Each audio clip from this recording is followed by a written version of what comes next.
Hey folks, welcome back to the Leeds Gamer. Are you looking to join a Leeds United podcast? If so, please let me know, because it's something I'd like to set up on the channel. All you've got to be is a Leeds fan who has access to either a webcam or a mobile or tablet that has a camera device that would allow you to join the podcast, and the only other aspect is that you watch enough Leeds games to be able to talk about Leeds. So if you're interested, I've put a post on the community tab on the channel, and each of my streams of videos will have that little message at the top there. So if that's of any interest to you, I'll be looking at doing it once a week, and maximum 1 hour, minimum half an hour. I think that'd be pretty sensible, pretty doable. So yeah, do please let me know if that's of any interest. Also, do please hit the notification bell so that you don't miss any future content. Do please give the video a like and a hype if it's available, and also please subscribe to the channel if you haven't already. So without further ado, let's get into the detail. So the title of this video is Leeds United, the final run of fixtures this season. This final run-in is going to be absolutely vital for Leeds United in terms of staying in the Premier League. Oh God, I do apologise, got a little bit of irritation around my nose again.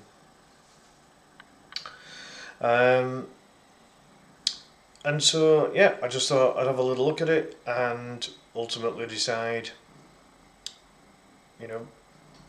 what Leeds can potentially do. So let's get straight into it, and where better to start than a match against our arch rivals, the team that we hate the most, and it's on their patch. Now, if this had been them last season, I would have gone as far as saying we can beat these buggers. But unfortunately, since they've sacked Amarim and brought in Carrick, they've steadied the ship and are now performing beyond, I think, what any Manure fan would have ever expected this season. And they find themselves to be getting back into a potential Champions League spot, which pains me to say it. So it is under the lights, but it is away from home, where we've been a bit more solid in recent times, but we are still, I think, only one win away from home in the Premier League all season, which just isn't good enough. So just because it's them, I'm going to say a 1-1 draw. I don't want to lose to those buggers, and I would take a draw. Right, moving on to a match that, quite frankly, is the polar opposite. I give Wolves a tiny amount of respect for turning their season around in terms of going from being a team that was potentially going to be the worst Premier League team in history to a team that are still going to get comfortably relegated, but have actually closed the gap on the team above them in Burnley to a relatively small amount, and there is every chance that Wolves might even finish in the dizzy heights of 19th this season.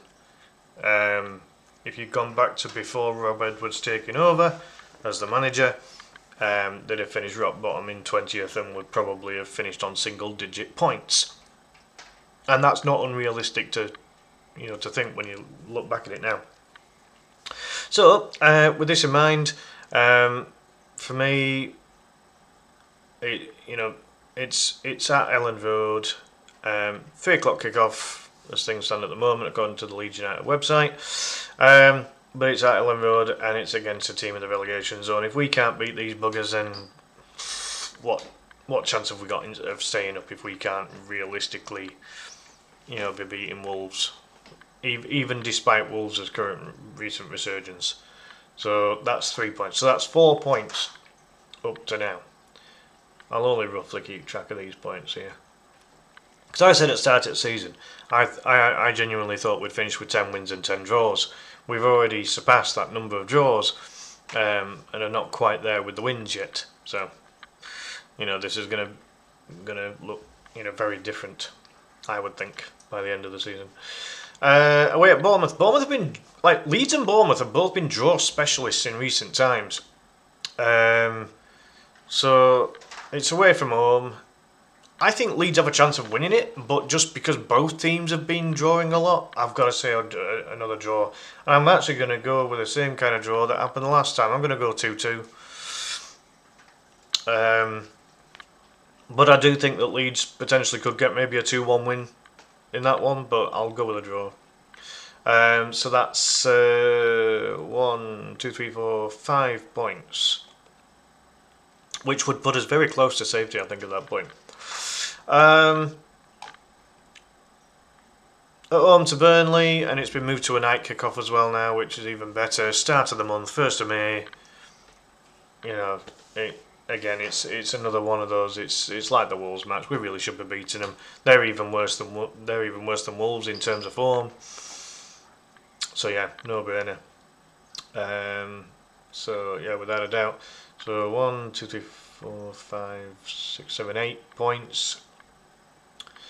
Now they've just appointed De Zerbi.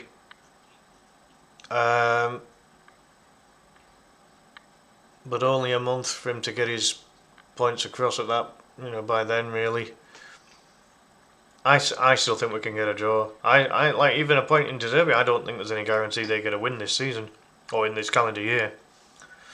So that'd give us 9 points and we'd be safe by then, without a shadow of a doubt. I think we'd be safe after if we get the results I've just mentioned. I think that beating Burnley gets us safe. But yeah, that's 9 points.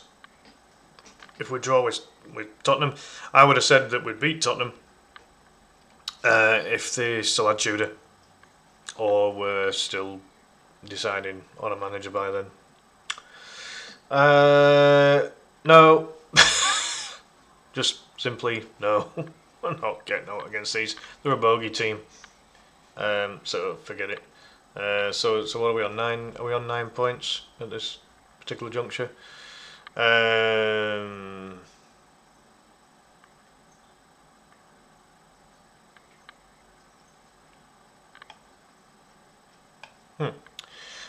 And then finally,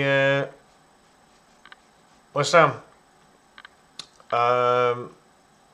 It's away at their ground. They might need that point more than we need it. I would hope so, by that point. So I might play it a bit safe with West Ham. I mean, I do think we can beat West Ham at their ground, but again, it's London, which we don't have the greatest of records. But it is the very final game of the season, and I think that we potentially can get a draw in that one. We might need to just get a draw just to keep things over the line. It might be that both teams have survived by that point, and that maybe either Tottenham or Nottingham Forest are in the relegation zone. They might be confirmed as relegated by that point, and if so, Leeds and West Ham might just deliberately play out for a draw. I know you technically can't and you're not allowed, but it'll be in the back of their minds. Especially if it means that if both of them draw, they both stay up, and they relegate somebody else. Then it happened. I can't remember who the two teams were, but it happened in one at lower divisions. Final game at season, they stopped. They almost stopped playing after the hour mark, because by that point it had been kind of, they kind of realised, right, if we draw this match,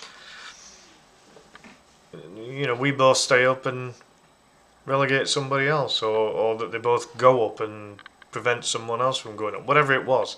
But it was one of those weird situations. I've got it in my head that Huddersfield Town were one of the teams involved in that little scenario, or maybe Barnsley. One of the, I'm fairly certain there was at least one Yorkshire team involved. I just can't remember which. It wasn't Leeds.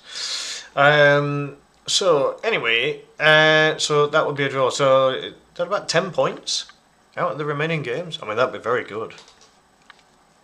10 points out of the remaining games would be very good. And that would then mean that 10 points would put us on. How's this league table looking on? Every website shows the table differently. Oh, the points are actually at the start. All right, okay. What a weird way of laying it out. Okay, so that would put Leeds on 43 points. If they don't stay up with 43 points, then I'd demand an inquiry. There is no way we're getting relegated with 43 points. Absolutely not.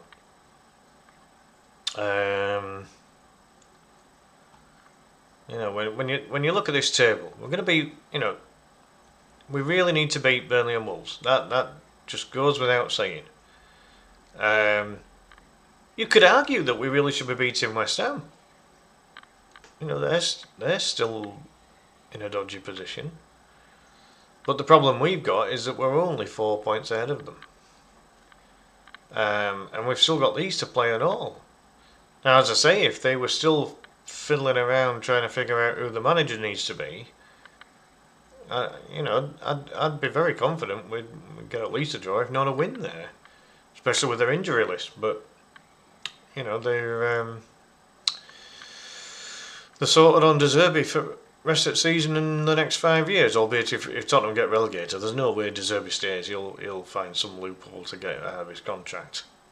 There's no way he spends five years with them if they get relegated. Not a chance. So there you have it, folks. My predictions are that it'll be around the 40. We'll at least get 40. We'll at least get 40. If I'm projecting 43, then we're definitely getting at least 40. Unless some kind of meltdown goes on, for whatever reason, or if we get a mega injury crisis. I don't see it. I just don't see it. The only way that we might get roped into getting relegated is if Daniel Farke tries to be too stubborn and tries to go back to certain tactics that maybe he used in the first third of the season. I'm still crying out for us to play 5-3-2 or 3-5-2. That our best spell of the season happened when Daniel Farke was brave enough to go with that formation. Now, obviously, if we try that formation from the very start with DCL and Metro up front, and a midfield of oh god, I've got a memory blank. So Ampadu and Stack in midfield with Aronson playing as like an attacking mid, just behind the front two, and then obviously you've got Bogle and Gudmundsson in the wing back roles, with a back three of Roden, Beale and Stroud, and then either Darlow or Perry in goal. Albeit Darlow's kind of cemented his place, it seems, at this particular point.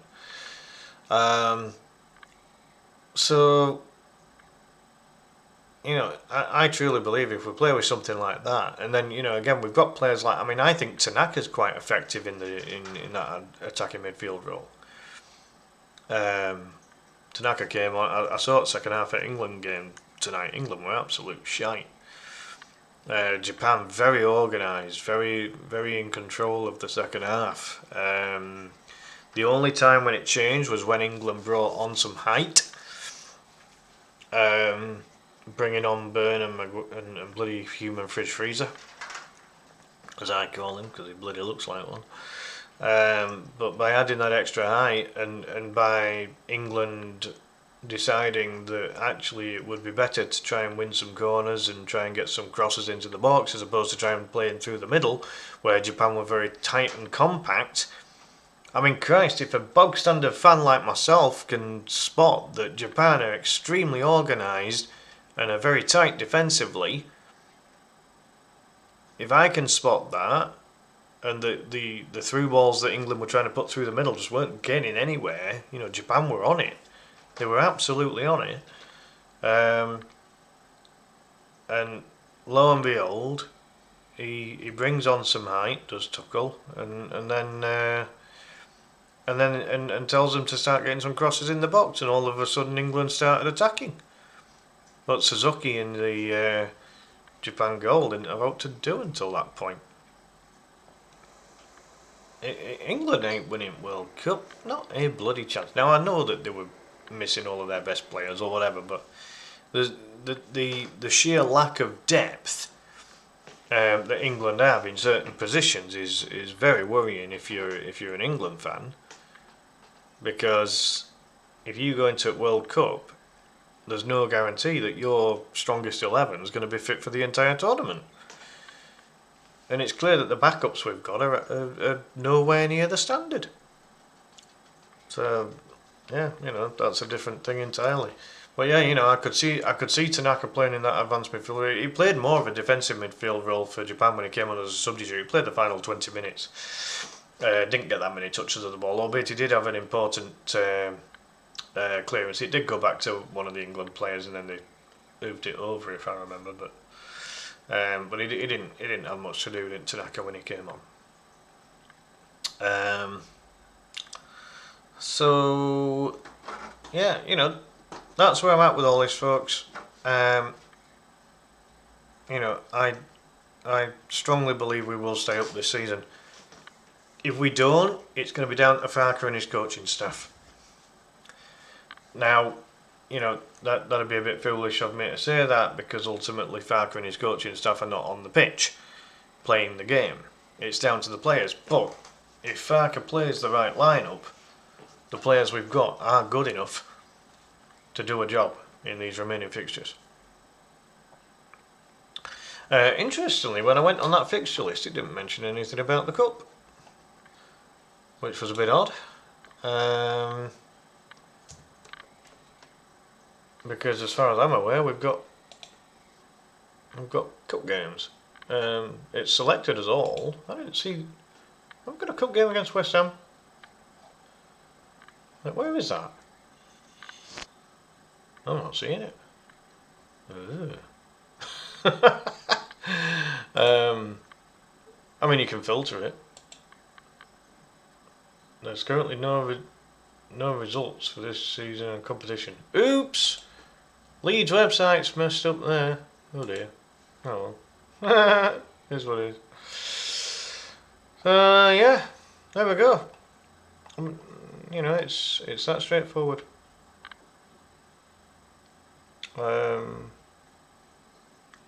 Finished. We've got the cup match against this lot, and it's this lot that we're going to finish the season with. 24th of May. Not long to go, just short of 2 months of the season remaining. And we do still have a cup run. So, I never thought I'd be saying that this season, I can tell you. So, yeah, let me know your thoughts down below, folks. Have I overcooked it in terms of the number of points that we can potentially get, or do you think that I'm being quite realistic? I do think we'll hit 40 as a minimum, but I think as a maximum, I think we might get 43. Maybe even a point or so more, maybe 44, who knows. But yeah, hope you've enjoyed that one. Let me know your thoughts down below in the comments. Do please subscribe to the channel if you haven't already. Please hit the notification bell so you don't miss any future content. Do please like and hype the video. And as mentioned, if you're interested in joining me to create a Leeds United podcast on the channel, again, please let me know. In the meantime, have a good one, folks. I'll see you next time. Bye for now.